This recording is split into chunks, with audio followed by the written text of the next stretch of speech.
रायगड, महाराष्ट्रासह देश विदेशातील ताज्या बातम्या पाहण्यासाठी मॅक्स इंडिया लाईव्ह चॅनलला सबस्क्राईब करा आणि बेल आयकॉन दाबायला विसरू नका.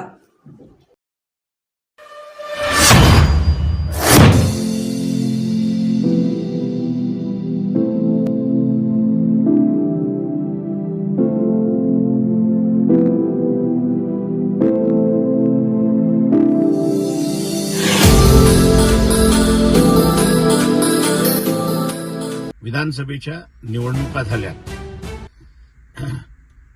या विधानसभेच्या निवडणुकीमध्ये ईव्हीएम वापरण्यात आली. ईव्हीएमच्या संदर्भात अनेक घोळ झालेत, मॅन्युप्युलेट झालेले आहेत अशी चर्चा सुरुवात आहे. वंचित बहुजन आघाडी यावेळेस खातं उघडणार होती, परंतु या ईव्हीएममुळे खातं खोललं नाही अशी परिस्थिती आहे. तमाम मतदारांना माझं आव्हान आहे की आम्ही सह्यांची मोहीम सुरुवात करतोय वंचित बहुजन आघाडीच्या वतीने की ईव्हीएम नको आणि घोटाळा झालाय. मी तमाम मतदारांना आवाहन करतो की आपण ह्या सह्यांच्या मोहीममध्ये सहभागी व्हावं, कारण का आपल्यालाही तसंच वाटते. आपण सहभागी व्हाल ही अपेक्षा वंचित बहुजन आघाडीच्या वतीने. नमस्कार. जय भीम.